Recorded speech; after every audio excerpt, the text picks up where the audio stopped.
The broader markets managed to outperform as far as the August series is concerned, because if you have a look at the performance of the Nifty as well as the Nifty Bank, though both of them managed to gain for the third straight series in the row, however they did manage to advance a little over 4 to 5% on an individual basis. But on the other hand, if you have a look at the performance delivered by the Nifty Midcap as well as the Small Cap Index, both of these indices gained more than double digit during the August series itself. That's the reason we are saying that the broader markets in fact made a roaring comeback and managed to outperform the frontline indices as well.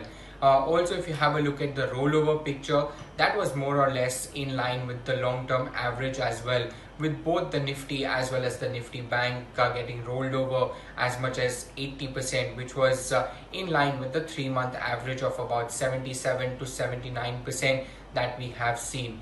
But interestingly, what has happened is that the net long positions in the index futures by the foreign investors, that number has surged to as high as 75%, which is the highest level that we have seen in at least over a year. Also important to note that the August series we started at about 66% net long position in the index futures. So compared to that, the FII net long position has been on the significantly higher side as well. Which also brings me to the point that what does this mean for the market is that it has now become top heavy. The FIs have fully loaded themselves with long positions. So there could be very less room for error or margin for error as you call it, or in case we have any negative news that could have an adverse impact on the market as well.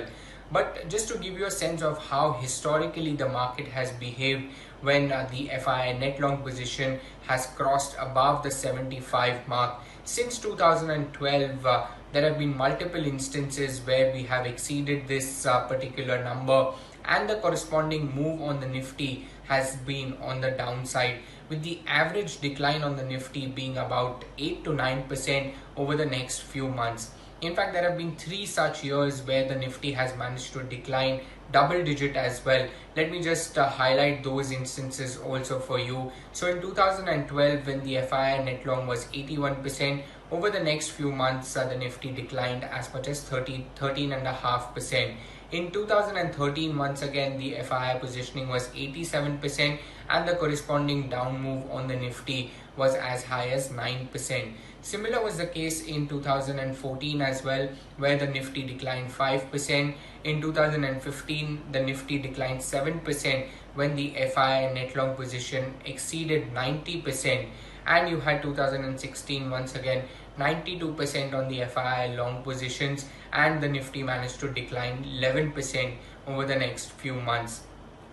2017 also, if you have a look at it, 84% FII net long position and the market declined about 4%.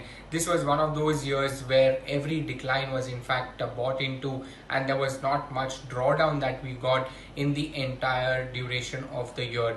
But the corresponding year, which is 2018, the net long position increased to 80% and the market eventually declined as much as 10%. Similar was the case with 2018 and 19 as well, where the market also declined about 5% on a given basis in 2019, when the FII net long position was exactly 75%. And that is exactly where we are currently. So it'll be very interesting to see how the market performs going forward from here on.